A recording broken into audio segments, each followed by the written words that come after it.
I was told my birthmark was just a scar, a mistake of nature. But on the night of my 21st birthday, it didn't just hurt. It woke up. For 20 years, I hid in the neutral lands, praying no one would find me. I thought I was safe. I was wrong, because the light from my shoulder wasn't just magic. It was a beacon, and it called the one thing I feared most to my doorstep, Alpha Kalen, the executioner of the Obsidian pack. He didn't come to talk. He came to kill the abomination that had been signaling his enemies. He had his hand around my throat before I could even scream. I closed my eyes, waiting for the blade, but the death blow never came. Instead, the most dangerous alpha in the world whispered the one word that would ruin us both. Mine. Chapter 1. The door exploded.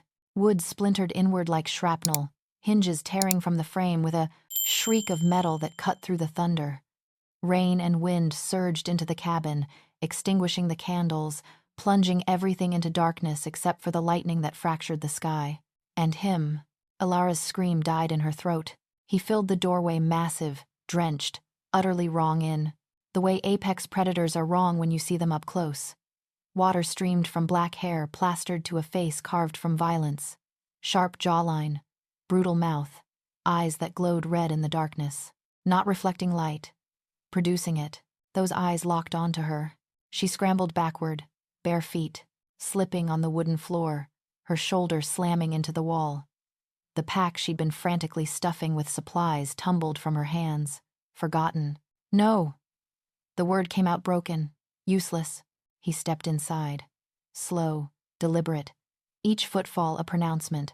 Water dripped from his black coat, pooling on her floor, and she could smell him even over the storm pine and smoke, and something metallic that her hindbrain screamed was blood. In his right hand, he held a dagger, silver, etched with symbols that seemed to writhe in the lightning's flash. She didn't know what they meant, but her body knew. Her mark knew, the birthmark on her shoulder blade, the one that had been burning, glowing, screaming light into the sky just moments before, pulsed with recognition and terror. I found you. His voice was gravel and thunder, vibrating through her chest. Not a man's voice, something that wore a man's shape. Alara pressed harder against the wall, as if she could merge with it, disappear into it. Who are you? Your executioner. The words hit like a physical blow. No preamble. No explanation. Just fact. Delivered with the certainty of a death sentence. He closed the distance in 2 strides, impossible speed, inhuman, and slammed her against the wall. One hand wrapped around her throat, not squeezing but holding, a promise of what could come. The other raised the dagger, angling the blade toward her heart with professional precision. This was real. This was happening. I'm going to die, and I don't even know why. Wait, she choked out, fingers clawing uselessly at his wrist, like trying to move stone. I don't understand. You don't need to. The red glow of his eyes intensified. The beacon dies tonight. I swore an oath to my pack. Beacon? Pack? None of it made sense. 21 years of hiding in this God's forsaken cabin in the neutral lands. 21 years of loneliness and fear of a birthmark she didn't understand. And now this a stranger with glowing eyes and a silver blade, calling her something she'd never heard, executing her for crimes she hadn't committed. The dagger pressed against her sternum. She felt the cold bite of metal through her thin shirt. She squeezed her eyes shut. This is it. This is how it ends. Alone, unknown, unmourned. The pressure increased and stopped. Alara's eyes flew. Open. His hand was frozen, trembling. The muscles in his arm stood out like cables, straining with effort. But the blade didn't move. Wouldn't move. A sound rumbled from his chest. Low, rhythmic, wrong, a purr. His eyes flickered red to gold to red again, fighting some internal war. The hand, around her throat, loosened, fingers spasming as if he were trying to let go and couldn't decide whether to release or crush. What? Alara whispered, but her voice vanished as his head dropped, nostrils flaring as he inhaled sharply, scenting her. The purr intensified. His entire body shuddered. No. The word was strangled, anguished. No, not her. His eyes snapped back to hers, gold now. Not red, burning with something that looked horrifyingly like recognition. like hunger, like despair. The dagger clattered to the floor. "What's happening?" Alara's voice cracked. She could feel his pulse through his grip on her throat racing, erratic, could see sweat breaking out on his forehead despite the cold rain soaking him. "Why can't you?" "Because the moon goddess has a sick sense of humor." His voice was raw, broken glass and fury. He grabbed her jaw with his free hand, forcing her to look at him, and she saw it clearly now. He was terrified. This brutal, glowing-eyed killer was afraid. She paired the savior with the destroyer. I don't know what that means." His grip on her jaw tightened. Not painful, but inescapable. You are mine. My mate." The word dripped with venom, like a curse. "And I hate you for it." Mate? The concept should have been absurd. But something in her chest, something that had nothing to do with logic or reason, knew, recognized him, reached for him even as her mind screamed to run. The mark on her shoulder burned, hotter. He released her throat, stepped back as if she'd burned him, ran a hand through his soaked hair, pacing like a caged animal. 3 steps to the shattered door. 3 steps back, his chest heaved with each breath, hands clenching and unclenching. "I can't kill you." The admission sounded like it was being torn from him. "My wolf won't let me, but I can't let you live free." He turned to face her, and the gold in his eyes was drowning in red again. "You're the apocalypse in mortal form." "I'm not. I don't even know what I am." "You're the beacon." The white wolf prophecy made flesh. He stalked back toward her, and she pressed against the wall again. "On your 21st birthday, the mark ignites, sends a signal to every shifter within 100 miles, and then you awaken." Shifter. The word clicked something into place. The inhuman speed, the glowing eyes, the purr. She couldn't say it. It was insane. "A werewolf. Alpha of the Obsidian pack." His lips pulled back, revealing teeth that were too sharp, too long. "And you're the monster we've been hunting for 2 centuries, the bloodline that nearly destroyed us all." "I've never hurt anyone." The words burst out of her, desperate. "I've lived alone my entire life. I can't." "Not yet." He pulled something from his belt, silver shackles, etched with the same writhing symbols as the dagger. "But you will. The prophecy is never wrong." "No." He grabbed her wrists, snapped the shackles on. The silver touched her skin and burned. Not fire, something worse, like her bones were being branded from the inside out. She screamed, a sound she'd never made before, animal and agonized. "You're hurting her." His own voice, but different. Softer, horrified. "She's a threat." Back to the brutal growl. "She has to be contained." Was he arguing with himself? Through the white-hot agony, she saw his face contort, gold eyes fighting red, jaw clenched so hard she heard teeth crack. Then he bent, grabbed her, and threw her over his shoulder like she weighed nothing. The world spun. Rain pelted her back. She could smell burning flesh, her own, where the silver touched. Could barely breathe through the pain. 2 more figures materialized from the darkness beyond her shattered door. Also massive, also wrong. One with silver eyes and a scar bisecting his face. The other, younger, with amber eyes that widened when they saw her. "Alpha?" The scarred one's voice was rough gravel. "The beacon still breathes." The man carrying her, Kalen. Some instinct whispered. "His name is Kalen." Time stopped at the threshold. "Cage her." His voice was flat, dead. "If the bond doesn't break by dawn." He turned his head slightly, and she saw his profile. The hard line of his jaw, the gold eye that met hers, burning with something that might have been regret or hunger. "I'll kill her myself. Mate bond be damned." Then he stepped into the storm, carrying her away from the only home she'd ever known, into a world of glowing eyes and silver shackles and prophecies she didn't understand. The last thing she saw before darkness took her pain and shock finally winning was the beam of blue-white light still emanating from her cabin.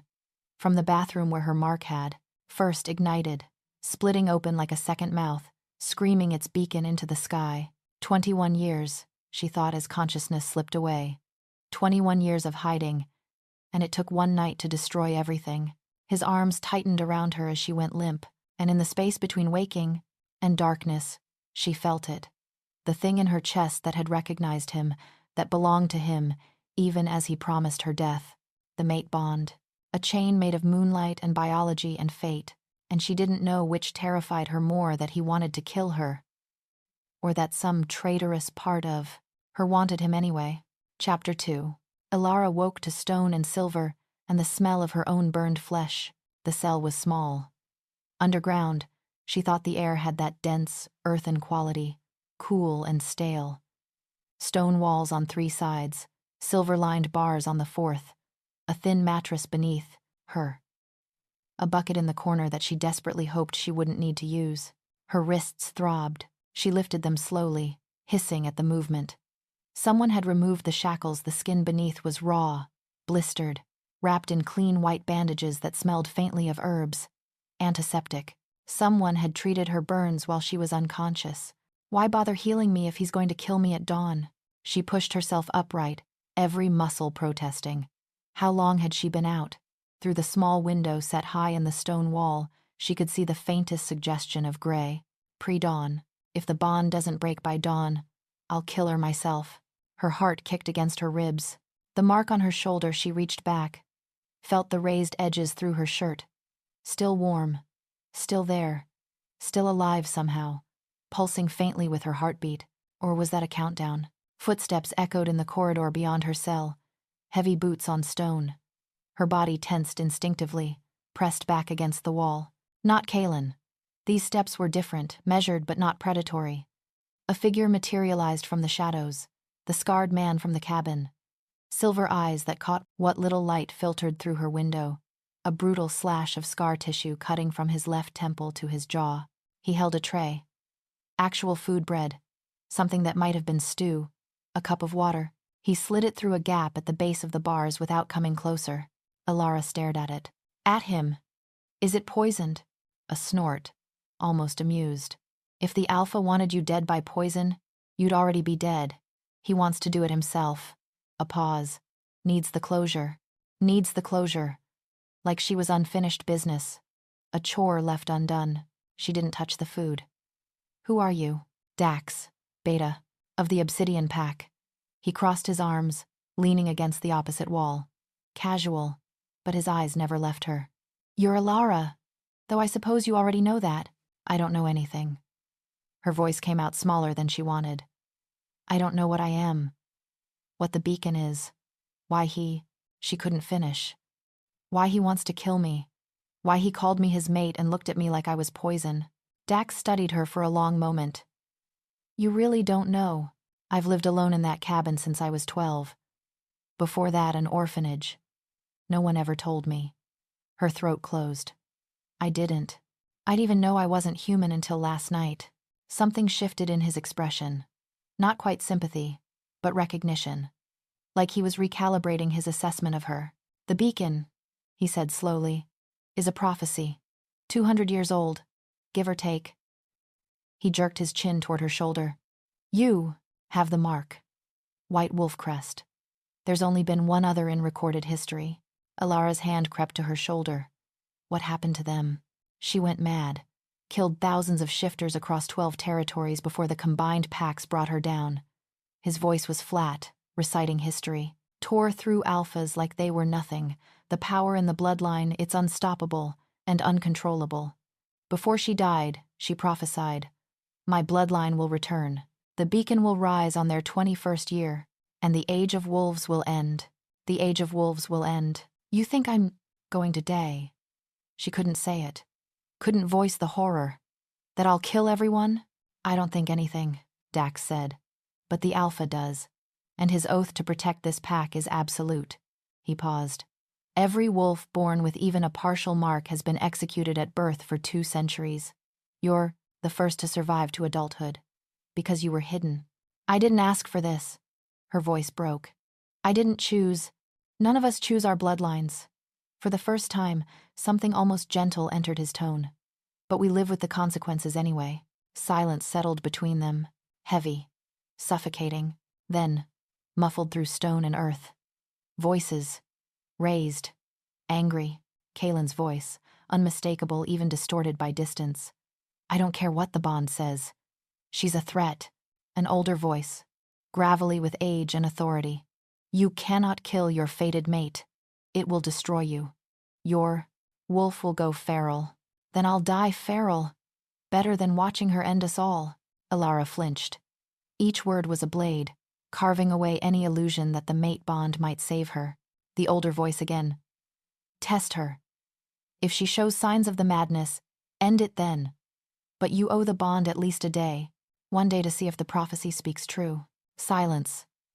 Long enough that Alara thought maybe he'd refused. Then, one day, that's all she gets. Dax's jaw tightened. He looked at Alara with something that might have been pity. He's fighting the entire pack council to keep you alive, even that long. They want you dead. Now.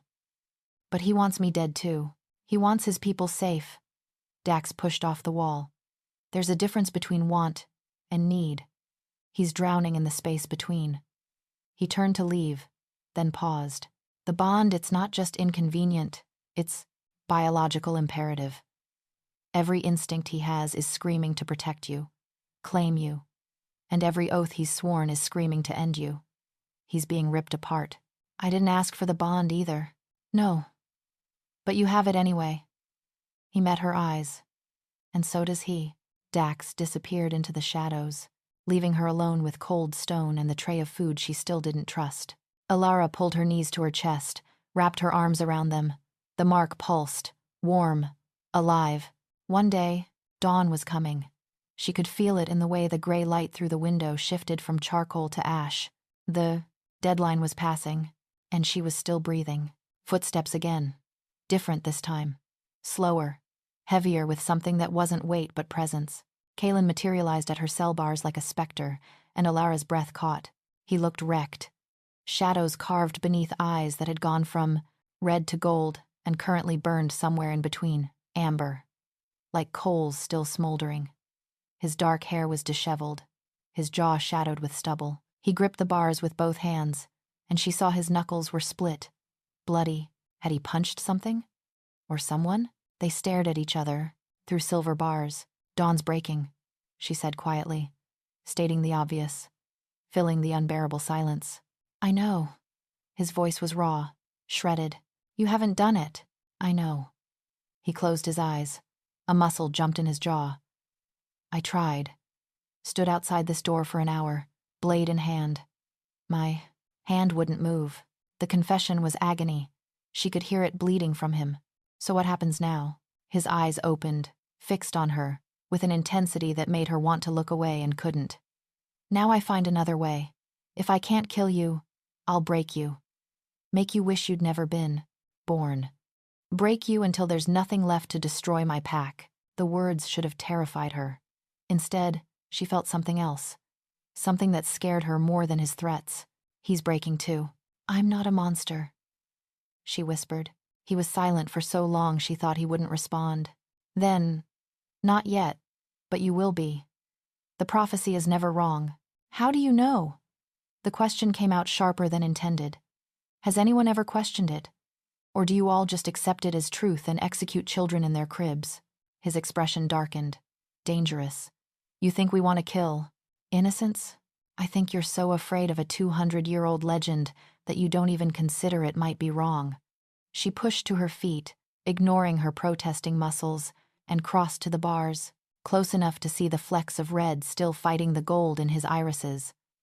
I've never hurt anyone. Never wanted to. I can barely kill a spider without feeling guilty. Does that sound like your prophesied destroyer? You haven't awakened yet. But his voice lacked conviction. Then test me. You heard them, you have a day. So test me. See if I'm the monster you think I am. Something flickered across his face. Surprise, maybe. That she'd heard the argument. That she was challenging him instead of cowering. His grip on the bars tightened. If you show even a hint of the madness, then you'll have your excuse. She held his gaze. But until then, I'm just a terrified girl who's been caged by a man who keeps saying I'm his mate while promising to murder me.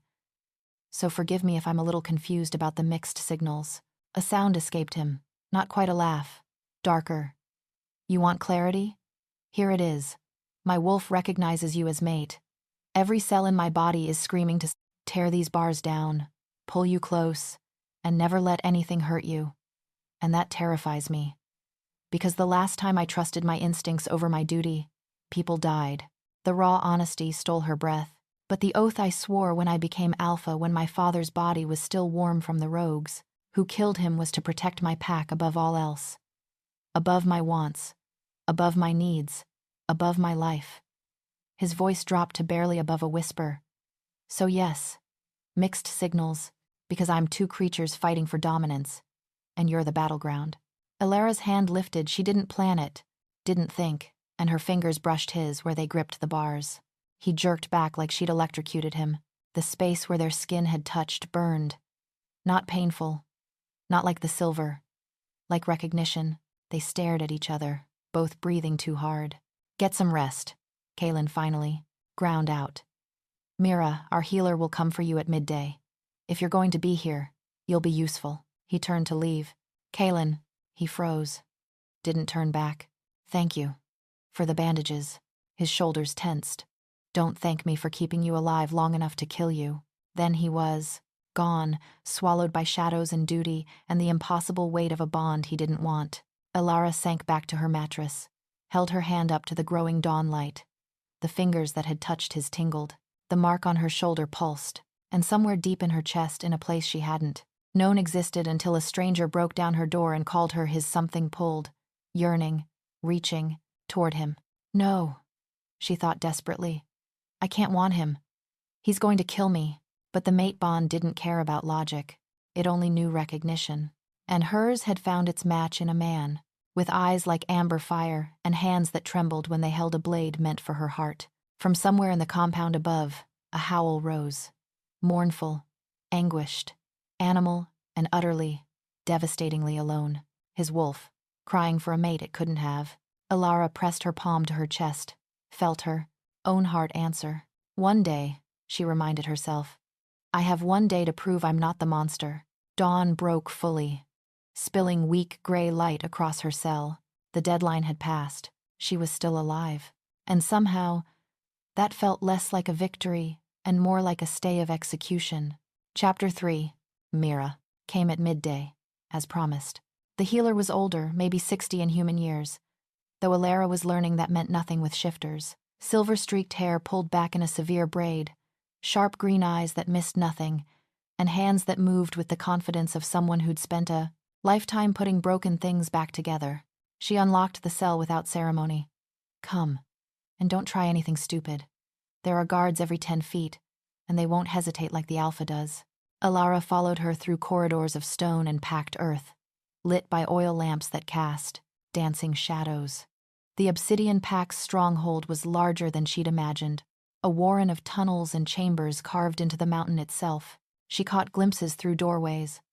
A massive gathering hall, sleeping quarters, what looked like an armory bristling with silver weapons, and shifters, dozens of them. They stopped what they were doing to stare as she passed, some with curiosity, most with open hostility. She heard the whispers. That's her? Doesn't look like much. The Alpha's gone soft. Should have killed it already. It. Not her. Alara kept her eyes down. Followed. Mira's brisk pace. The medical wing was cleaner than the rest, whitewashed stone, the sharp scent of antiseptic competing with herbs hanging from the rafters. 3 beds lined one wall. 2 were empty. In the third, a young man, maybe 19, lay with his leg elevated, badly swollen, shifted. Wrong during patrol, Mira said curtly, moving to wash her hands in a basin. Tore ligaments. Possibly fractured the tibia. I need to set it before the accelerated healing sets it incorrectly. She glanced at Alara. You'll assist. I'm not a day, I don't have medical training. Then you'll learn by Azad. Watching. Sit there. Don't touch anything. Alara sat on a stool in the corner, watching as Mira began her examination. The healer's hands were gentle despite her brusque manner, probing the swollen tissue, asking the young wolf Torin. He gasped out about pain levels and range of motion. But something was wrong. Alara could see it even from across the room. Wait. The word escaped before she could stop it. Mira's hands stilled. Excuse me? The alignment, it's off. You're about to set it, but the bone fragments aren't. She stood, crossed closer despite Mira's warning look. May, you said you had no training. I had books, medical textbooks. In my cabin, I taught myself, 21 years alone, with nothing but scavenged books for company. She'd memorized everything from anatomy to field surgery to herbal medicine. If you set it like that, the bone will heal crooked. He'll have permanent mobility issues. Mira's eyes narrowed. Show me. Alara's hands trembled as she approached Torin. He flinched when she touched his leg, whether from pain or fear of what she was. She didn't know, but she felt along the bone, found the misalignment her eyes had spotted. Here, the fracture's displaced. It needs to be reduced first.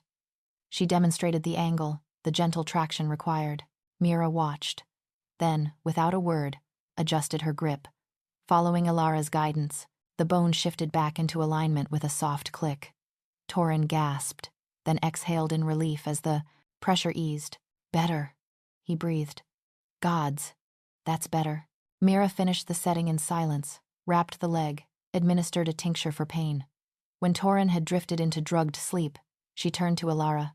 Where did you say you learned this? Books. I had nothing else to do. No one today. Teach you. No pack healer to apprentice under. No pack. No anyone. Something shifted in Mira's expression. Not warmth, but a crack in the ice. You helped him. Why? Because he was in pain and I could help. The answer was so obvious it hurt. Isn't that what you do? Mira studied her for a long moment. Then, you can stay. I need an assistant. But I'm watching you, girl. One wrong move. I know. Everyone's watching me.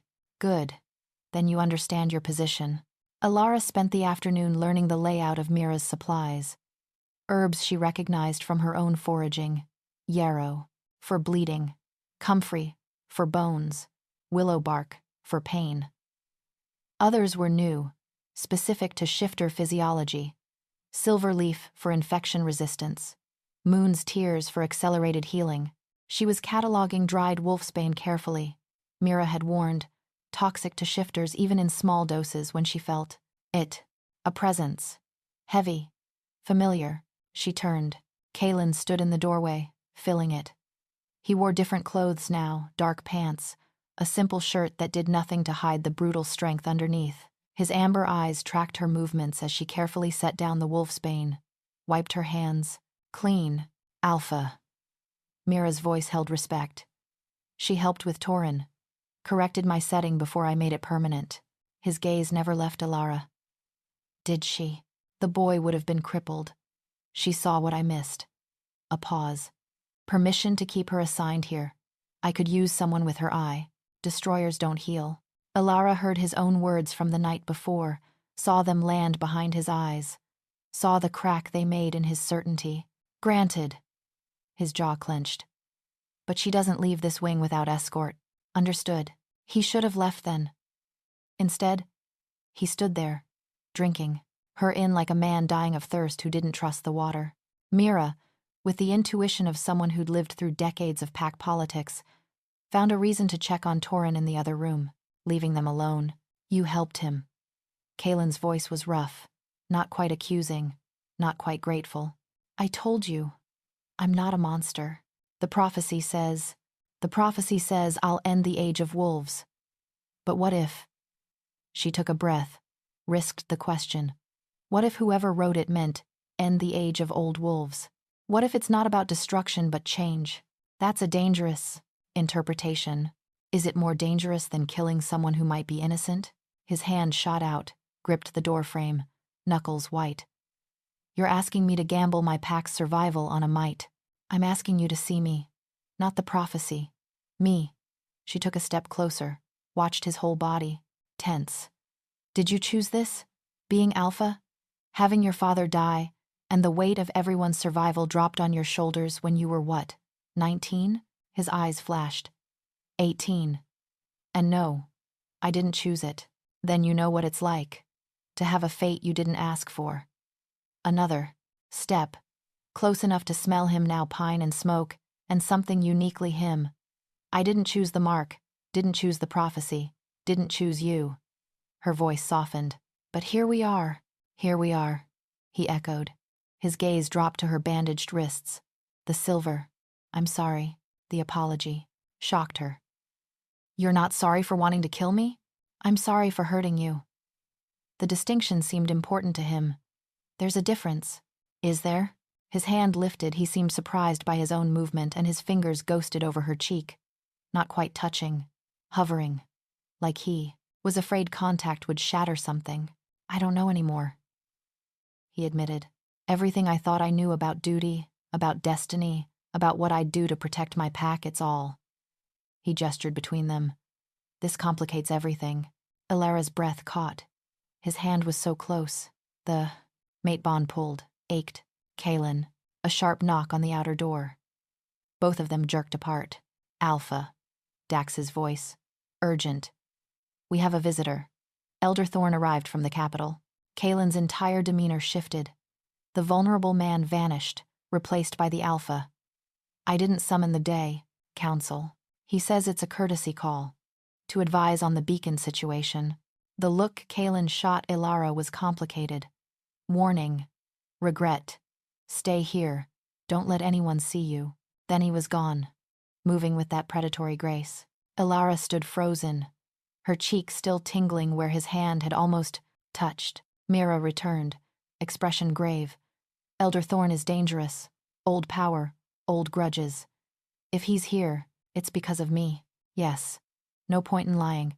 The Alpha will handle it. But you stay invisible. Understood? Ilara nodded, but unease coiled in her stomach. The mark on her shoulder pulsed. Faster now, like a clock ticking down. Chapter 4. Ilara heard them before she saw them. The medical wing was on the second level of the stronghold, connected to the main gathering hall by a stone corridor. Sound carried through the ventilation shafts, voices, footsteps, the rumble of many bodies in one space. She shouldn't have been listening. Should have stayed in the back room where Mira had hidden her. But the mate bond pulled. He's there. He needs me to stay hidden, she reminded herself. Not to complicate things further. Still, she crept closer to the fawn, ventilation grate, peered through. The hall below was packed. The entire Obsidian pack, at least 60 strong, arranged in a semicircle. At the center stood Kaelin, arms crossed, face carved from stone, and facing him. A man who made Ilara's skin crawl despite the distance between them. Elder. Thorn was tall, gaunt, white-haired. Ancient in a way that had nothing to do with frailty, and everything to do with power that had calcified over centuries. He wore robes of silver and black, and when he moved, it was with the deliberate grace of a predator who'd never known fear. His eyes, when they swept the room, were the pale gray of winter ice. Alpha Kaelin. Thorn's voice carried effortlessly, smooth as poisoned honey. Congratulations on your capture, Elder. I didn't request council presence. No. But when a beacon rises, when the prophecy stirs after 2 centuries the fast, council takes notice. He smiled. Grandfatherly. Grotesque. We're here to help. I have the situation contained. Do you? Thorn's gaze sharpened. The beacon still lives. That's unusual. Typically, such abominations are dispatched immediately upon discovery. Abominations. The word echoed through the ventilation shaft. And Ilara flinched. Kaelin's jaw tightened. I'm following protocol. Testing the subject before. Testing. Thorn made it sound absurd.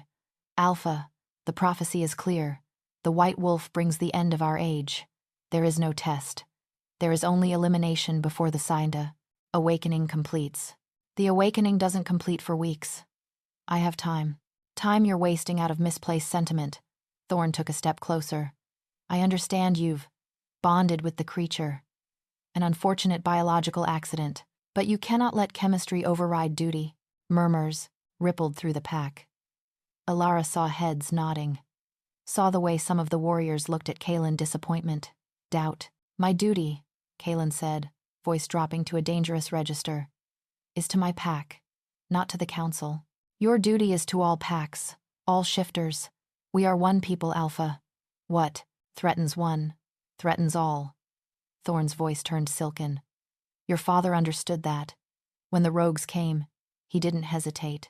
He gave his life to protect not just Obsidian, but the balance of power itself. Elara saw the hit land, saw Kaelin's shoulders stiffen. Don't speak of my father. I speak of him with respect. He was a true alpha. Unwavering, uncorrupted. Thorn paused. I wonder what he would think of his son. Shackled to a monster, unable to do what needs to be done. The hall went silent. Kaelin's hands clenched into fists. You overstep, Elder. I speak truth. Thorn addressed the pack now. The mate bond is sacred, yes, but it is not infallible. The moon goddess makes mistakes, pairs wolves who destroy each other, creates bonds that test rather than strengthen. This is such a bond, a test of the alpha's resolve. More murmurs. Louder now. Thorn pressed his. Advantage. I've seen the ancient texts. I know the prophecy in its original form. The white wolf doesn't just end our age, it unmakes us. Tears apart pack bonds, turns shifter against shifter, leaves only chaos and death. He turned back to Kaelin. Every day you delay is a day closer to that. Apocalypse. Your pack knows this. The council knows this. And I think, deep in your wolf's heart, you know this. Kaelin said nothing. But Elara could see the war on his face. I'm not here to command you. Thorn continued, his tone shifting to something almost kind. I'm here to remind you. You are not alone in this burden. The council stands ready to assist. Should you find yourself unable to complete the task, you want to kill her yourself. I want the threat eliminated. By your hand or another's, the outcome is the same. Thorn spread his hands. But I understand the bond makes this difficult. So I offer you a choice. End it by the next full moon, or the council will invoke the conclave hunt. Every pack, united, will come for the beacon, and they will not be as merciful as you've been. Elara's blood turned to ice. Conclave hunt. Even she, isolated as she'd been, had heard whispers. When all packs united for a single purpose. When territory and rivalry meant nothing against a common enemy, no one survived a conclave hunt. That's 3 weeks, Kaelin said flatly. More than generous, given the stakes. Use the time wisely, Alpha. Test your beacon if you must. But understand, if she shows even a hint of the madness, even a flicker of the power described in the prophecy, Thorn's smile vanished. You end it, or we end you both. The threat hung in the air, crystalline and brutal. Thorn turned to leave, then paused. Oh, and Alpha? Keep her contained. There are those among the packs who won't wait for the full moon, who believe any delay is weakness. Accidents happen. It would be unfortunate if someone decided to solve this problem for you. He swept from the hall, silver robes trailing, leaving chaos in his wake. The pack erupted into argument. The elder's right, we can't risk it. But the mate bond, you can't ask him to. His father wouldn't have hesitated. She healed Torin. What kind of destroyer heals? Kaelin stood at the center of the storm. Silent.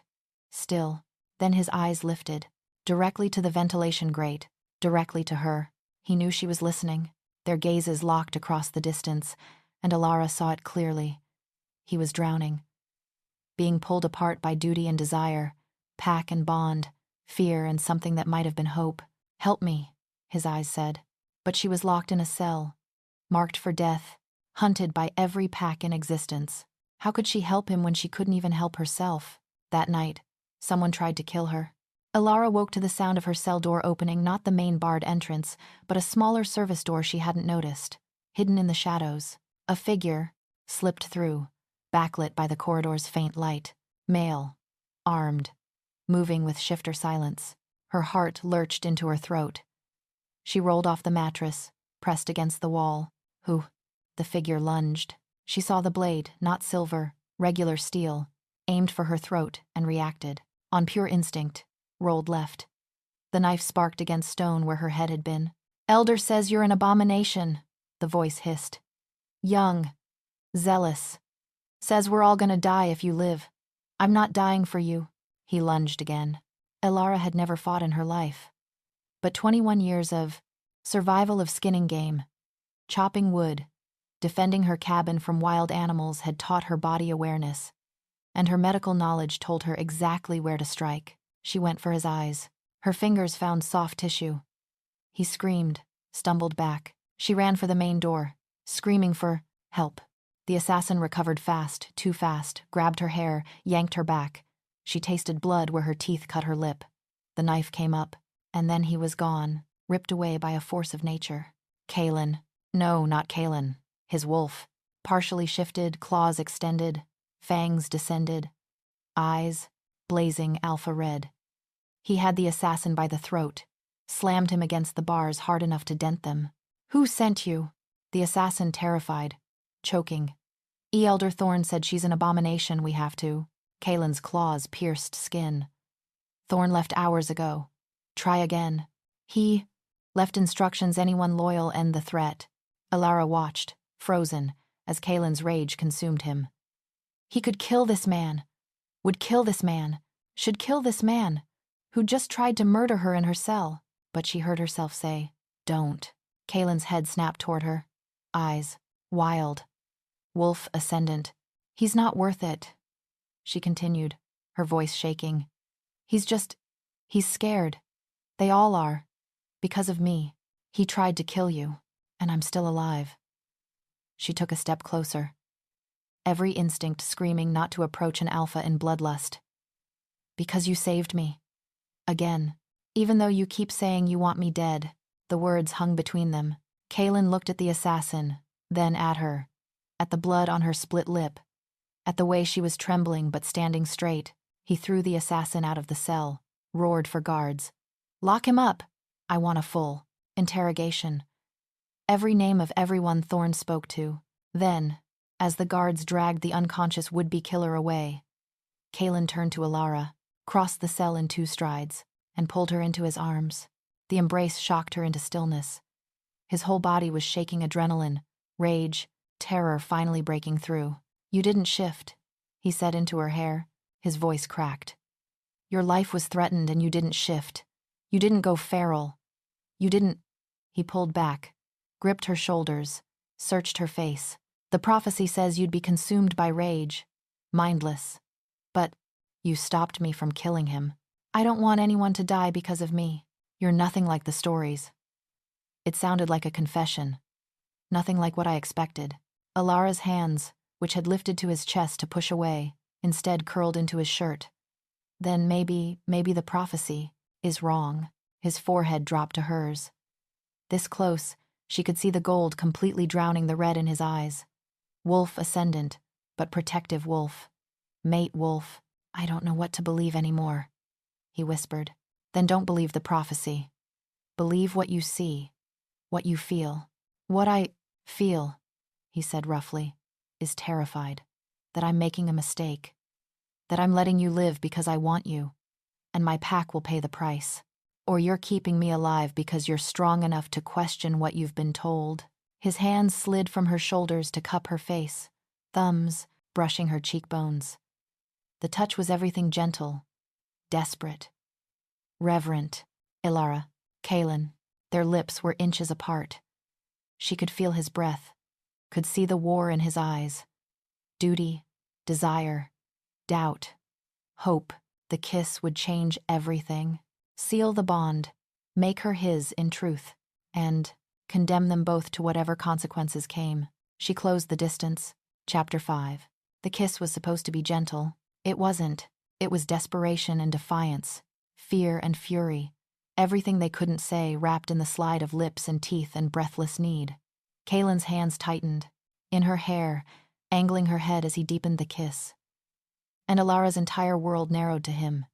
His taste, smoke, and wild things. His heat burning through her like fever. His hunger, matching her own. The mate bond sang. Not the pull and ache she'd felt before, but a harmonic convergence. 2 separate notes finally finding their chord. It rushed through her veins like liquid light, and she gasped into his mouth. He gentled immediately, pulled back. Did I hurt? No. She dragged him back down. Don't stop. A growl rumbled from his chest, pleased, possessive, and he walked her, backward until her spine hit the wall. His body pressed against hers, solid and overwhelming, and she'd never felt safer or more reckless in her life. This was madness.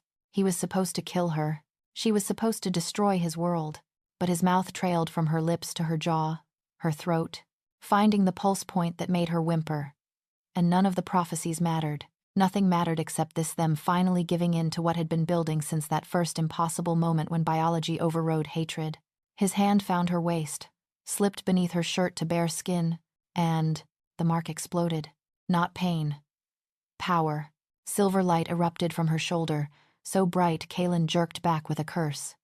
It spread across her skin like lightning, racing down her arm, her ribs, mapping constellations across her flesh. What? She looked down at herself, horrified. Kaylin, what's happening? He stared, eyes wide. The bond. He gestured helplessly between them. It's accelerating your awakening. The light pulsed, then faded, leaving the silver lines visible beneath her skin. Intricate, beautiful, terrifying.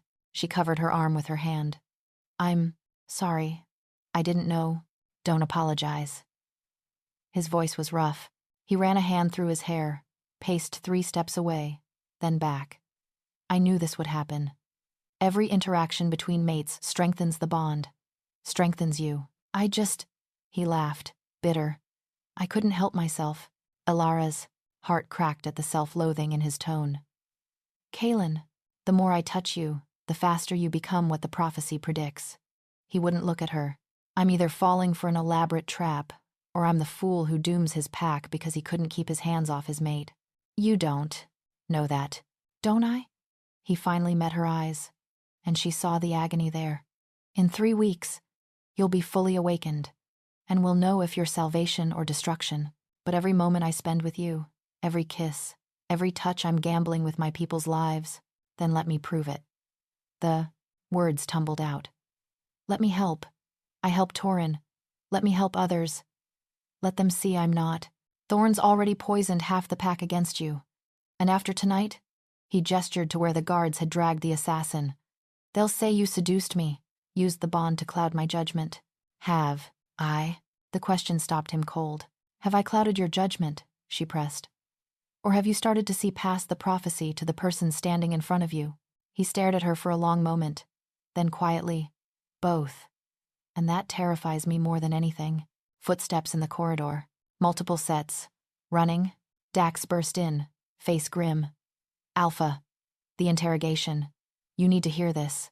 The assassin, his name was Ren, barely 20, sat in another cell, silver-cuffed, face bruised from Kaylin's fury. Tell them what you told me, Dax ordered.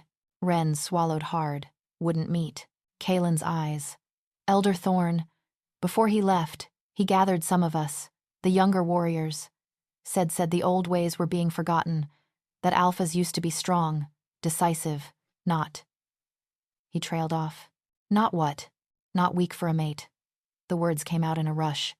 He said you were compromised, that the bond had made you unfit to lead, that someone needed to do what you couldn't. Kaylin's expression went glacial. How many? Maybe 10? 15? He was careful. Only talked to those he thought would listen. Names. Ren rattled them off. Warriors Ilara, vaguely recognized from the medical wing. Young. Idealistic. Devoted to pack purity. Thorn had planted a coup. There's more, Dax said. We found correspondence. Hidden in the quarters Thorn used. He held up parchment, old and brittle. Letters between him and someone in the capital, discussing plans to eliminate the beacon before she could discover her true nature. Her true nature? Kaylin took the letter. What the hell does that mean? Dax hesitated. Alpha, I think we need to see the original prophecy. Not the version we've been taught. The actual source text. The Council controls those documents. Thorn controls those documents. Dax corrected. He's the head translator of ancient texts. Has been for 60 years.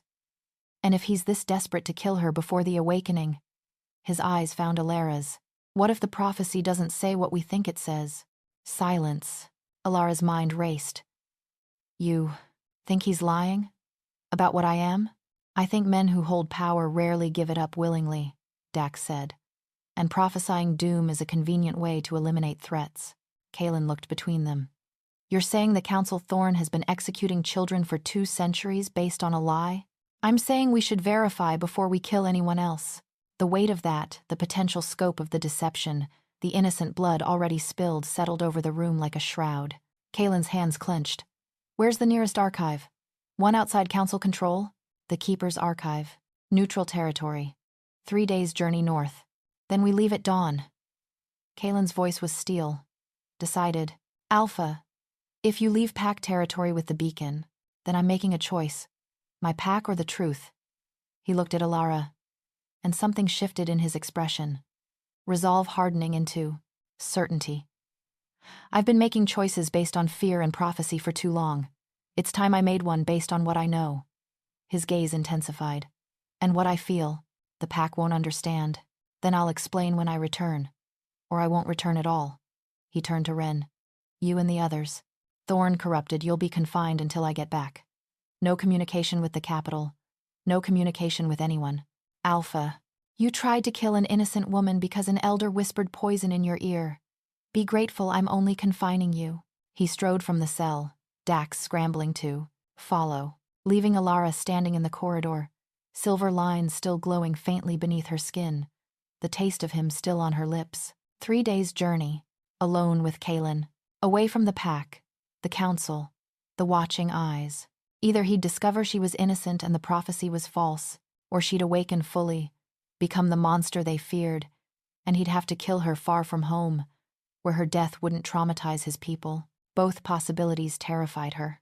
But what scared her most was the third option, the one she barely dared consider, that she'd fall completely, irrevocably in love with a man oath-bound to end her, and that he might fall too. Dawn came gray and cold. Alara was given travel clothes, leather pants, a warm tunic, boots that actually fit. Her wrists were healed enough to move freely, though the scars remained. Silver always left scars. Mira appeared with a pack of medical supplies. In case you need them. Then, quieter. I was wrong about you. I hope you survived to prove me wrong again. The gruff kindness made Alara's throat tight. Thank you. Don't thank me. Just don't get the Alpha killed. We've already lost one good leader. Can't afford to lose another. Kaylin was waiting in the main hall with Dax and 3 other warriors, his most loyal. The ones who'd follow him into exile if necessary. When he saw Alara, something in his expression softened. Just for a moment. Then the Alpha mask returned. We travel light and enriboard. Fast. Stick to game trails, avoid pack territories. If we're spotted, we'll handle it, Dax cut in. You just focus on keeping her alive and finding the truth. Kaylin's jaw tightened, but he nodded. They left through a hidden exit, emerging into the pre-dawn forest. The trees were sentinels, dark and watchful. Mist clung to the ground like grasping fingers. Alara felt eyes on her back as they moved into the wilderness. The pack, watching their Alpha leave with the monster. Or the fool, or the man who might be the only one brave enough or reckless enough to question 2 centuries of fear. The mark on her shoulder pulsed, warm, alive. 13 days until the full moon. 13 days until the awakening completed. 13 days to find the truth, or die trying. She looked at Kaylin's broad back as he led them north, and her hand went unbidden to her lips, remembering the kiss. The bond thrummed, pleased, but underneath it, a whisper of dread. What if the prophecy is right? What if I destroy everything he loves? She pushed the thought down, followed him into the forest. Behind them, smoke rose from the Obsidian stronghold's chimneys. Home. She wondered if she'd ever see it again, or if the next time those wolves saw her, it would be at the head of an army, bringing the apocalypse. No, she told herself fiercely. I'm not a monster. But the silver lines beneath her skin pulsed, spreading, growing, awakening. Chapter 6. They traveled for 2 days in near silence. The forest was unforgiving, steep ravines, icy streams, terrain that would break an ordinary human. But Alara found her body adapting in ways that defied logic. She could run longer without tiring, her senses sharpened with each mile, picking up the scent of prey before they crested a ridge, hearing the distant rush of water that led them to safe crossing points. The silver lines had spread to her collarbone. Her left arm was completely mapped with them, glowing faint at night, invisible by day. She was changing, and Kaylin watched every second of it. He kept physical distance, never touching, always maintaining at least 5 feet between them. But his eyes tracked her constantly, assessing, cataloging, looking for signs of the madness, finding none. On the second night, they made camp in a shallow cave. Dax and the other warriors took first watch, leaving Kaylin and Alara by the small fire. She was examining the lines on her arm when he finally spoke. "Does it hurt?" She looked up, surprised he'd broken the silence. "No, it's warm. Like something waking up inside me. The power, I guess." She traced one of the silver marks. "I don't feel different. Not violent or angry or whatever the prophecy says I should be. The awakening isn't complete yet. Do you want it to be true?" The question came out sharper than intended. "Do you want me to be the monster? Would it make this easier?" His jaw worked. "I want the truth, whatever it is, even if the truth is that your council has been murdering innocents for centuries, especially then." He stared into the flames. "My father, he executed a child once. I was 16. She was maybe 5 years old, born with a partial mark on her ankle. He slit her throat himself." His voice was hollow. "Told me it was mercy. That she'd have suffered more if she'd lived to awaken. I believed him. Believed it was necessary." Alara's chest tightened. "Kaylin, if Thorne's been lying, if that child died for nothing." His hands clenched. "I need to know. So if I ever have to look my father's ghost in the eye, I can tell him whether he was a hero or a murderer." The raw pain in his voice broke something in her. She crossed the space between them, breaking his unspoken rule, and took his hand. He stared at their joined fingers like they were a miracle and a curse. You're fired, father," she said quietly. "You questioned. You sought truth. That takes more courage than blind obedience. Or it makes me a fool gambling with my pack's survival. It makes you a leader worth following." His thumb brushed over her knuckles. "The mark. It's spreading faster since we left. Since. He didn't say since we kissed. But it hung between them. I know. We shouldn't, I can't." But he didn't let go of her hand. "I know," she repeated. Softer. They sat like that. Hands joined, both pretending they weren't starving for more contact. For the kiss they couldn't repeat. For the bond that was pulling them together even as circumstance tried to tear them apart. A howl shattered the moment distant, but unmistakable. Kaylin was on his feet instantly, hand going to the silver blade at his hip. "That's not one of ours." Dax appeared at the cave mouth. "Rogues. At least a dozen. Moving fast." His silver eyes found Alara, hunting something. Or someone. "Thorne." Kaylin's voice was granite. "He sent them after us. We can fight. Not a dozen. Not with her untrained and vulnerable." He turned to Alara. "Can you shift?" I don't know how. Try. Now." The howls were getting closer. Alara closed her eyes. Reached for what? The wolf? The power? She had no idea what she was looking for. Please, I need." Pain exploded through her bones. But this time, she didn't fight it. She reached into the agony, pulled on it, and the shift took her, faster than before. Still agonizing, but purposeful. Her bones restructured, muscles reformed, and when she opened her eyes, the world was different, sharper, fuller, more. She stood on 4 legs, her fur white as fresh snow, and looked at Kaylin. His eyes had gone wide. "Gods, you're beautiful," his scent said. "Powerful. Mine." But there was no time. The rogues burst from the tree line, massive wolves, their eyes glazed with the same compulsion she'd seen before. Not hunting for food, hunting for her. "Run!" Kaylin roared, shifting mid-word into his black wolf form. She ran. Through the forest, Dax and the warriors forming a protective V around her, Kaylin bringing up the rear, fighting off rogues that got too close, his jaws snapping with lethal precision. But there were too many. One broke through, lunged for Alara's exposed flank, and she felt it. Power. Raw and untapped, surging through her like a dam breaking. Silver light erupted from her fur. The attacking rogue yelped, stumbled, not injured, but affected. It shook its head as if waking from a dream, the glazed compulsion clearing from its eyes. It looked at Alara, then at its pack mates, then ran, away from the fight, away from the compulsion, freed. Another rogue attacked. Same result. Her light touched it, and the compulsion shattered. Within minutes, half the rogues had fled, their minds their own again. The rest too far gone, or too committed fought until Kalen and his warriors brought them down.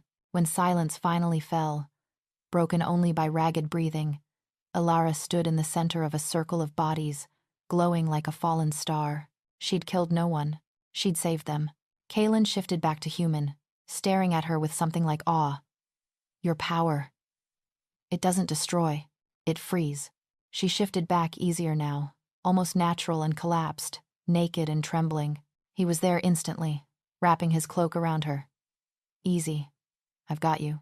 They were compelled, like the ones at your stronghold. Someone's controlling them. Thorn. Dax also shifted back, examined one of the freed rogues that hadn't run far. This one has a brand. Old magic. Binding sigil. The Elder's been building an army. Kalen's voice was ice, using rogues as weapons against threats to his power. An army to kill me when your deadline expires, Alara whispered. Or to cross. Kill anyone who questions him. Kalen's arms tightened around her. We need to get to the archive. Now. Before he realizes his rogues failed. They ran through the night.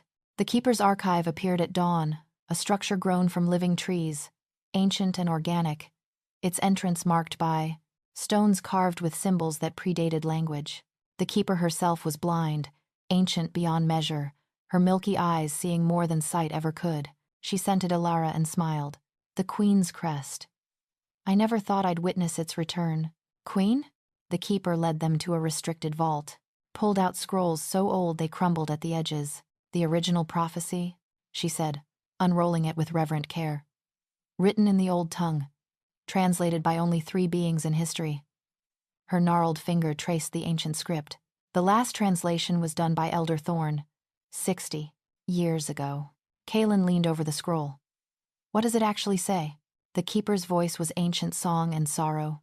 From the ashes of the broken queen, a daughter will rise, marked by twin moons, blessed with the white wolf's soul.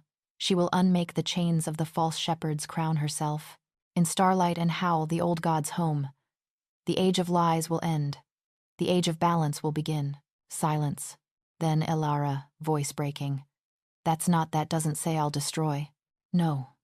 The Keeper's blind eyes turned toward her. It says you'll destroy lies. False shepherds. The corrupt leadership that has ruled through fear and fabricated prophecy. She smiled, sad and knowing.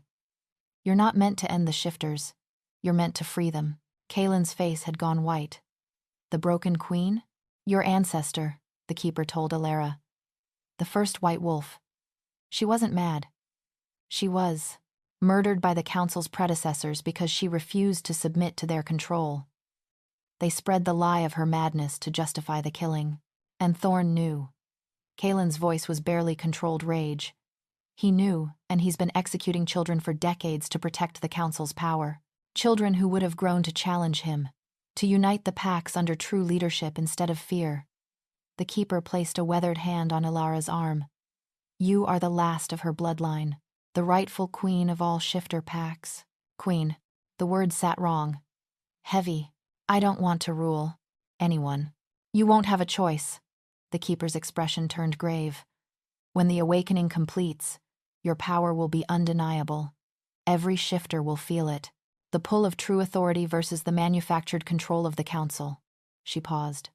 Thorn will do anything to prevent that, including destroy every pack that might support you. The conclave hunt? Dax breathed. He's going to use it to eliminate not just her, but anyone who questions him. A purge, Kalen said, using the prophecy as justification. The pieces fell into place with horrifying clarity. Alara looked at Kalen. You have to go back. Warn your pack. I'm not leaving you. He's going to kill them. Her voice cracked. Everyone who showed me kindness. Mira, Torin, anyone who hesitated to execute me on sight. They're threats to him now.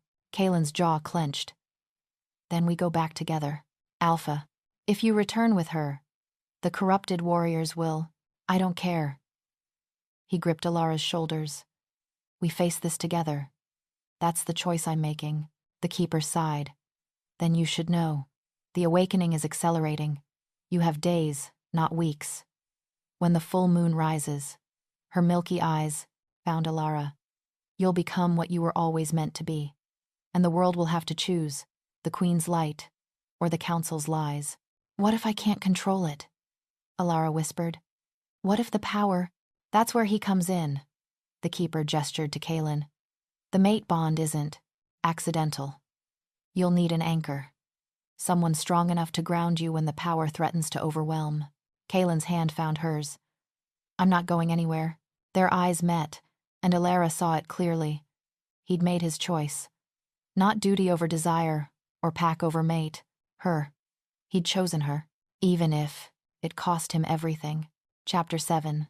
They didn't make it back to Obsidian territory. Thorn found them first. The attack came at dusk, on the second day of their return journey. Not rogues this time, trained warriors, council enforcers, marked with Thorn's silver sigil, numbering 50 strong, and Thorn himself, in his massive silver wolf form, leading the charge. Run! Kaelin roared at Alara, even as he shifted to meet the assault. But she'd learned something in the archive. Something the Keeper had shown her in ancient texts while Kaelin studied maps. She didn't have to run anymore. She shifted smooth as breathing now, and instead of fleeing, she stood her ground. Her white wolf form blazed with silver light, and when she opened her jaws, what emerged wasn't a howl. It was a command. Stop. The word reverberated through every shifter present, crashing into their minds with the weight of ancient authority. Queen's voice. Undeniable.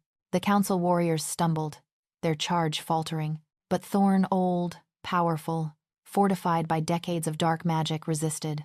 He lunged for her throat. Kaelin intercepted, black wolf slamming into silver, and the two alphas collided in, a explosion of fur and fury. It wasn't a fair fight. Thorn had centuries of experience, forbidden magic burning in his veins. Kaelin was younger, but driven by mate fury, protecting what was his. They tore at each other with savage precision. Alara felt Kaelin's pain through the bond claws, raking his shoulder, teeth finding his flank. She screamed, and power erupted from her. Not destructive, healing. Silver light poured from her, washing over Kaelin, sealing his wounds even as Thorn inflicted them. The other warriors, Dax and his loyalists, rallied, emboldened by her power, fighting with renewed strength. But Thorn was too strong, too experienced. He had Kaelin pinned, jaws closing toward his throat. Alara didn't think. She moved, launched herself at the elder, white wolf crashing into silver. And this time when her light touched him, it wasn't gentle.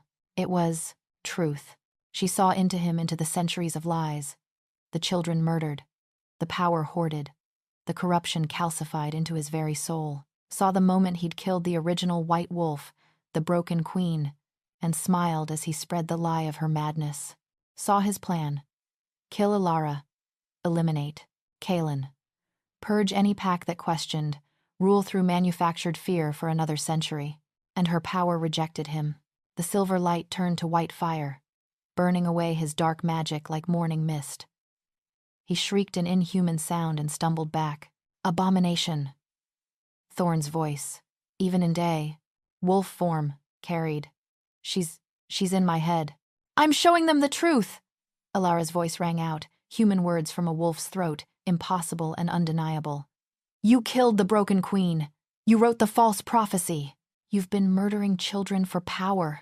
Her light pulsed, and every warrior present saw it, felt it, the truth flooding their minds, undeniable as sunrise. Thorn's lies, laid bare. The council warriors froze, horror dawning on their faces. She's lying, she's using magic to... Thorn scrambled for control, but it was too late. One of his warriors shifted to... human. I saw it. Gods help me. I saw what he did. The children. The man's face crumpled. What have we done? Another. The prophecy was a lie. All of it. The warriors turned on Thorn, not to attack but to leave. One by one, they shifted and ran, unwilling to fight for a monster, leaving Thorn alone, exposed, defeated. He shifted to human, an old man now, without his magic, without his army. just flesh and bone and centuries of evil. Kaelin also shifted back, stood over him, bleeding but alive. You murdered my pack's children, corrupted our laws, made my father a killer of innocents. I protected us. Thorn's voice was reedy, desperate. From chaos, from the old ways. She would have freed us. Kaelin's voice was ice. And you couldn't allow that. His hand went to the silver blade at his hip. Alara, shifting back to human, caught his wrist. Don't. He deserves to live with what he's done. To face every pack, every family of every child he murdered, and answer for it. Her voice was steady, strong. I won't start my reign with execution, even of him. Reign. The words settled over the clearing. Kaelin looked at the silver marks covering her entire body now, glowing faint in the twilight. At the power radiating from her, undeniable and vast. At the woman who'd gone from terrified prisoner to queen in the span of weeks. You're awakening, he said softly. Right now, she felt it. The final pieces clicking into place. The mark on her shoulder, the original crest burning with completion. She swayed, and he caught her. I need you. The anchor. I can't, there's too much. I'm here. He pulled her close, his presence a lifeline in the storm of power, threatening to overwhelm her. I've got you. I'm not letting go. The full moon rose over the tree line, and Alara's awakening completed. Power exploded outward, not destructive, but transformative. Every shifter within miles felt it. The pull of true authority, the call of a queen. Her eyes, when they opened, were twin moons, silver and luminous. The marks on her skin rearranged themselves into a pattern, a crown of stars and wolves, circling her heart. She was no longer just Alara. She was the White Wolf, the broken queen's heir, the one who would unmake the old order and forge the new. And Kaelin, holding her as power reshaped reality itself, felt the bond solidify into something unbreakable. I choose you, he said, though she hadn't asked. Queen or not, duty be damned. I choose you. Even if it means giving up your pack, I'm not giving them up. I'm giving them you. A leader, who heals instead of harms, who frees instead of controls. His forehead pressed to hers. And I'm choosing to stand beside you. As mate, as king. If you'll have me, king, the word felt right. She kissed him deep and claiming and real, and felt the bond complete. Not just mates now. True mates. Marked, chosen, eternal. When they broke apart, both glowing with silver light, the world had changed. Thorn, broken and powerless, was taken into custody by Dax. The council warriors who'd stayed pledged themselves to the new queen, and in the distance, howls rose packs across the territories, feeling the shift in power, the end of the old age, the beginning of something new. Some howls were celebratory, others were wary, and a few from the darkest corners, the most corrupt strongholds, were defiant. The fight wasn't over, but they'd won the first battle. What now? Kaelin asked, still holding her. Alara looked toward Obsidian territory, toward the pack that had caged her, tested her, and ultimately accepted her. Now we go home, she said, and we rebuild, together. Chapter 8. The return to Obsidian territory was a strange procession. Kaelin and Alara at the front, both marked with silver light that hadn't faded. Dax and the loyalists surrounding them, and behind, a growing number of shifters from other packs drawn by the Queen's awakening, compelled by curiosity or hope, or the simple magnetic pull of her power. By the time they reached the stronghold, their group had swelled to nearly 100. The Obsidian pack was waiting. Mira stood at the entrance, arms crossed, face unreadable. Behind her, the pack, some hopeful, some terrified, some still hostile. And in chains, the warriors Thorn had corrupted. Waiting for judgment, Kaelin stepped forward first. I left to seek truth. I found it. His voice carried, alpha strong. The prophecy was a lie. The beacon Alara, she's not a destroyer. She's our queen, the rightful heir to the original White Wolf bloodline. And she's my true mate. Murmurs rippled through the crowd. One of the elders, a grizzled wolf named Gareth, stepped forward. You ask us to accept this? On your word alone? Not on my word, Kaelin gestured to Alara. On hers. Let her show you what I've seen. Ilara's heart hammered, but she stepped forward, shifted the transformation effortless now, instinctive, and let her power unfurl. Silver light poured from her white wolf form, washing over the assembled shifters, and they felt it. Not compulsion, not control, freedom, the weight of the council's lies, the fear that had governed their lives for centuries, the shame of executions carried. Out in darkness, all of it lifted, replaced by clarity, by truth. She showed them what she'd shown Thorn's warriors. The memory of the broken queen's murder, the fabricated prophecy.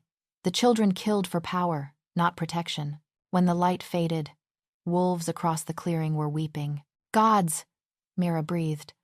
What have we done? What we thought we had to, Kaelin said quietly. What we were taught was necessary. But no more, Gareth knelt. My queen. Others followed. One by one, the Obsidian pack bent knee not in subjugation, but in recognition, in apology, in hope. Ilara shifted back to human, her voice thick. I don't want your subservience. I want your partnership. No more council. No more edicts from distant elders. Each pack keeps its autonomy. Its alpha, she looked at Kaelin, but answers to the crown only in matters affecting all shifters. And the children? Mira's voice cracked. The ones with marks? When they're born?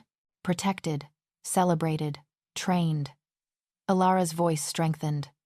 The marks aren't curses, they're gifts. Variations in our bloodlines, and we will never harm another child out of fear. The gathered wolves howled their agreement, a sound of grief and release and fierce, desperate hope, but not all. In the back, a handful of wolves remained standing, silent, their eyes hard.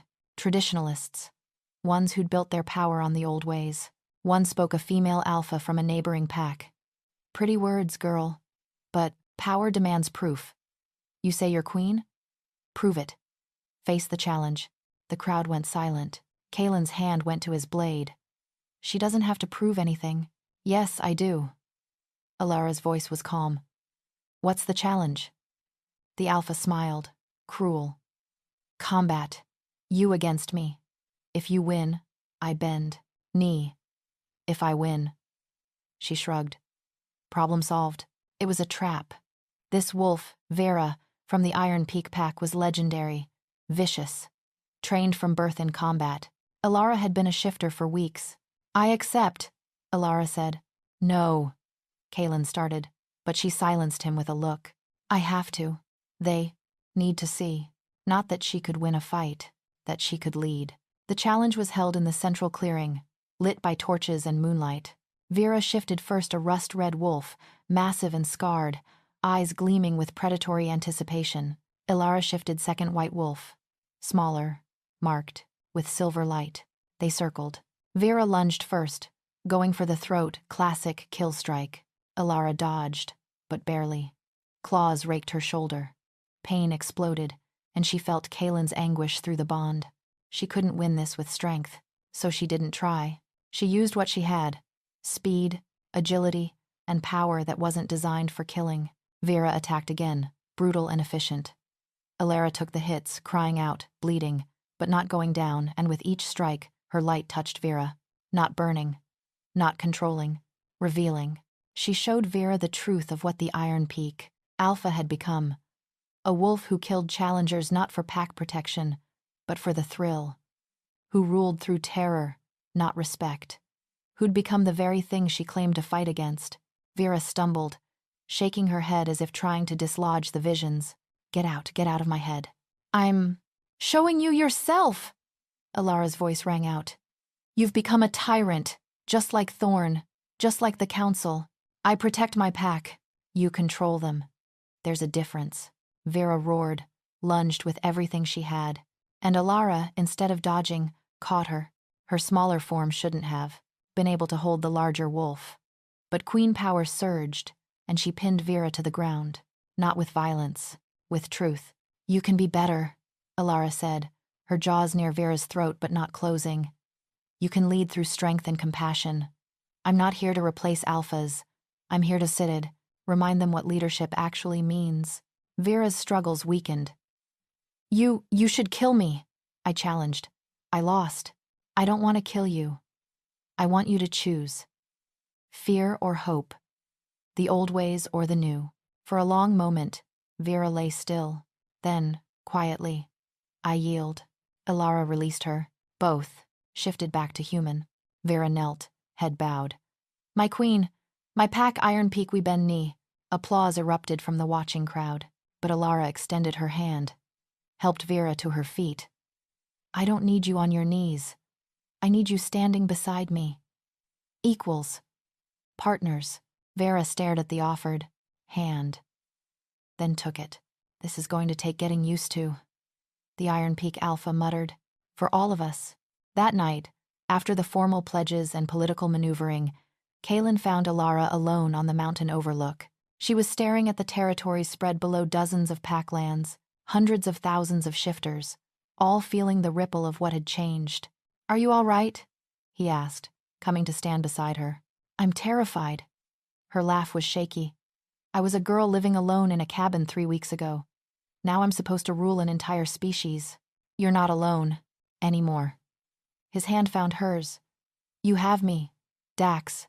Mira. Packs who believe in you. And packs who want me dead. Those too, he admitted. Thorn had allies. Old council members who profited from the fear.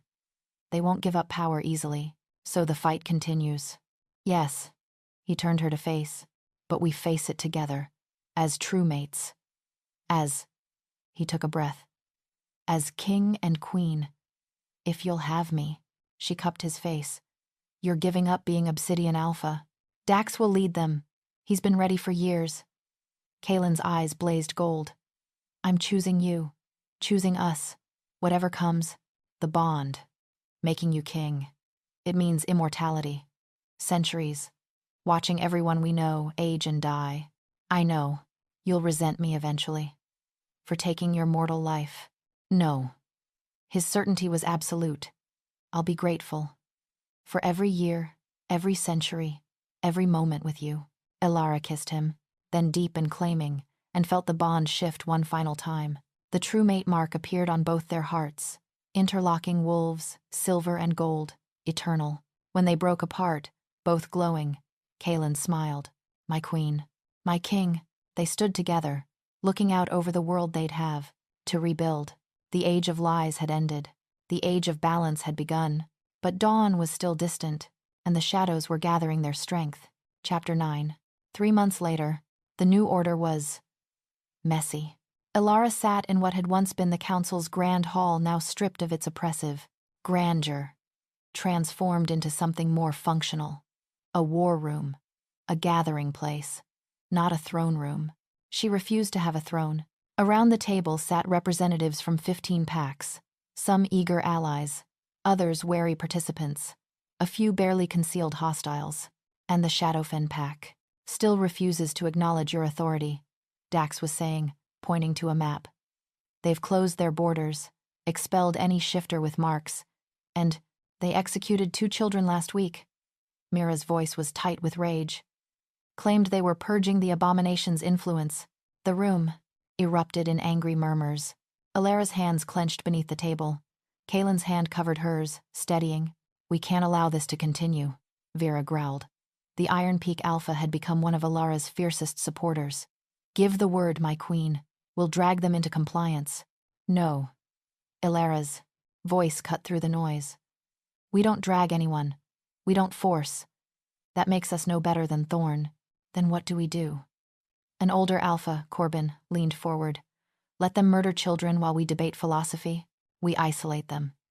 Kaelin's voice was calm but firm. No trade. No alliances. No support. Shadowfen wants to stand alone? Let them. When winter comes, when resources run thin, they'll reconsider. And the children they kill in the meantime? Mira demanded. Ilara closed her eyes. This was the weight she'd inherited. Every decision a knife's edge between principle and pragmatic horror. We offer sanctuary, she said finally. Any shifter fleeing Shadowfen persecution gets safe passage to allied territories. We spread the word through rogues, through traitors. The door is open. That's not enough. It has to be. Her eyes opened, silver and resolute. I Won't start my reign with conquest, even righteous conquest, because that road leads back to the council, back to control through fear. She looked around the table. We're building something different. It's slow. It's painful, but it's right. Silence. Then Vera nodded. The long game. I hate it, but I'll follow it. Others murmured agreement. Some reluctant, but committed. The meeting continued discussions of trade routes, territorial disputes, the slow work of governance. Hours later, when the hall finally emptied, Alara slumped in her chair. I hate this, she whispered. Kaelin pulled her close. I know. Every decision feels wrong. Do nothing. Children die. Do something. I become a tyrant. You're finding the balance. That's leadership. He kissed her temple. And you're not alone in it. She leaned into him, drawing strength from the bond. The others, Mira, Dax, even, Vera, they're aging. I can see it. Gray in Dax's hair. Lines around Mira's eyes. I know. We're not. Her voice cracked. We're frozen. 21 and 26 forever while they live full lives and eventually leave us. Kaelin finished quietly. That's the cost. We knew it. When we accepted the bond. Doesn't make it easier. No. They sat in silence, the weight of immortality settling over them like a shroud. A commotion outside broke the moment-raised voices, running footsteps. Dax burst through the doors, face pale. My queen, there's you need to. See this. They gathered on the ramparts at midnight. Across the valley, in the neutral lands, a fire burned. Not a campfire, a signal. And around it, hundreds of wolves. Maybe thousands. Their eyes reflecting the flames. Gods, Mira breathed. That's at least 10 packs worth. More. Kaelin's voice was grim. That's an army. A single wolf emerged from the mass ancient, scarred, radiating power that made even Alara's instincts scream threat. The wolf shifted to human. A woman, gray-haired and regal, her voice carrying on the wind. White Wolf Queen, she called. I am Morgana, last of the old council. You've upset the balance. Taken what wasn't yours to claim. Now you'll face the consequence. The old council was dissolved. Alara called back, her voice amplified by queen power. Thorn's corruption is exposed. Thorn was a fool who got caught. But he had the right idea. Morgana's smile was cruel. You're an aberration. A mistake. And mistakes must be corrected. You want war? I want the natural order restored. One way or another. Morgana raised her hand, and the army behind her howled. You have until the next full moon. Abdicate, submit to, execution, and your followers will be spared. Refuse. She gestured to the massive force behind her. And we'll burn every pack that stands with you. She shifted, and the army melted back into the darkness, leaving only the dying fire and the promise of violence. The war room filled again, within the hour. We can't win this. Corbin's assessment was blunt. She has the numbers, the experience, packs that never accepted your rule. They've been building this alliance for months. We have 15 packs, Vera countered. Battle-tested warriors. Against 40? 50? Corbin shook. His head. It's suicide. Then we negotiate, someone suggested. There's no negotiating with Morgana, Dax said grimly. She's old council. Pre-Thorn. She believes in the purity doctrine, no marks, no variants, rigid bloodlines. Alara's existence is an affront to everything she stands for. So, we fight, Kaelin said. And we make it costly enough that even victory breaks them.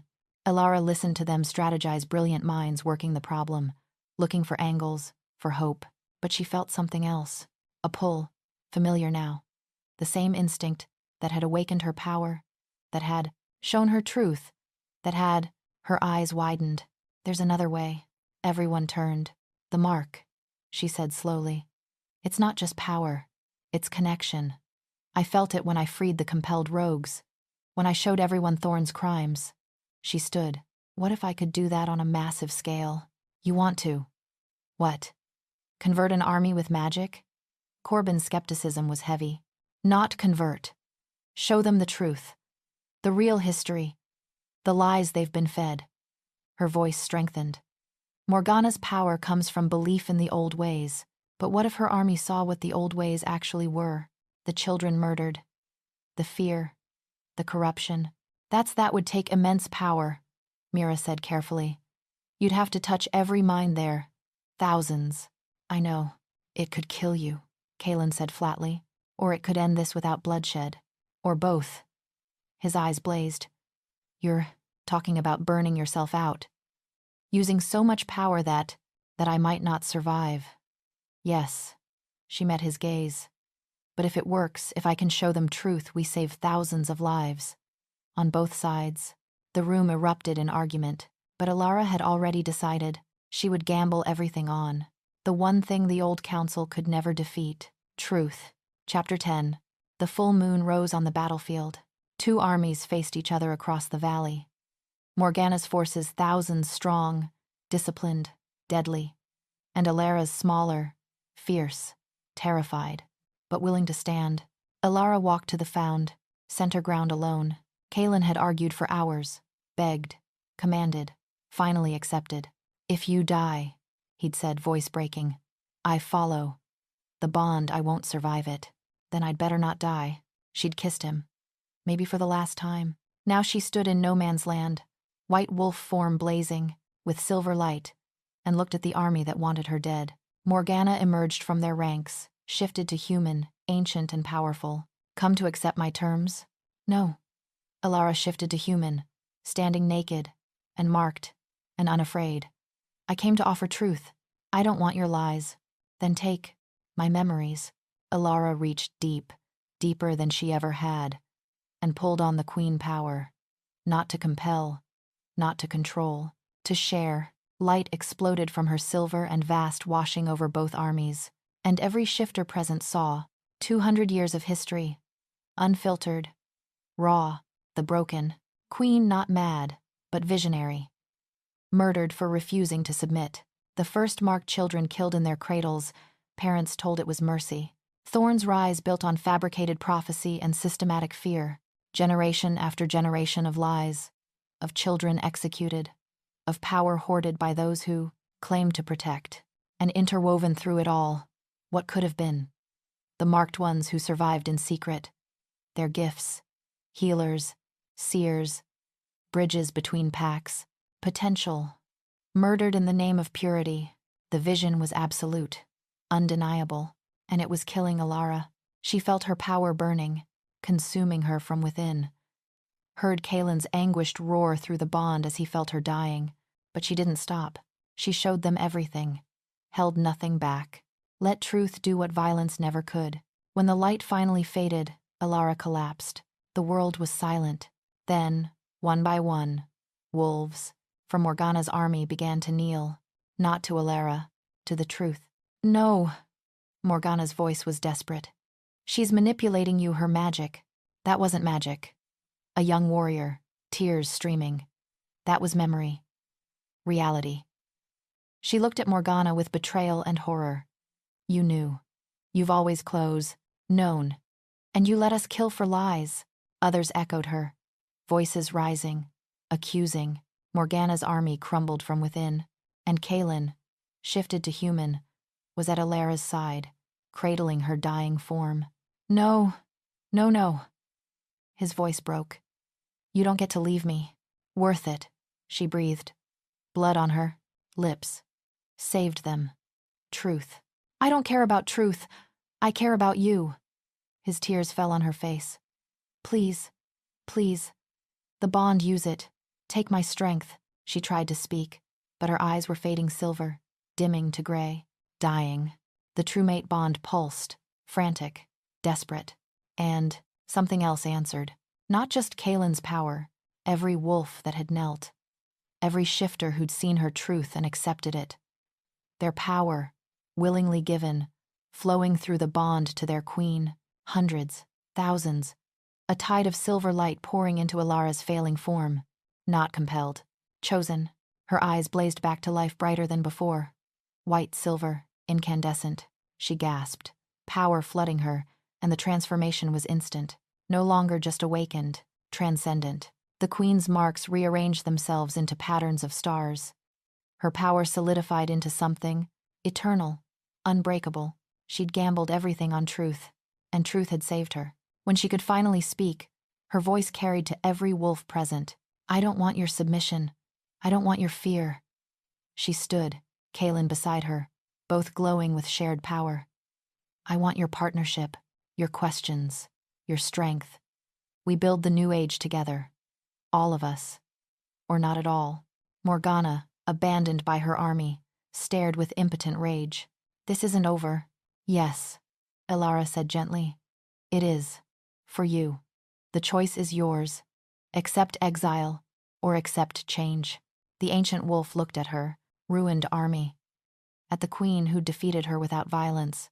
And, finally, knelt. Change, she whispered.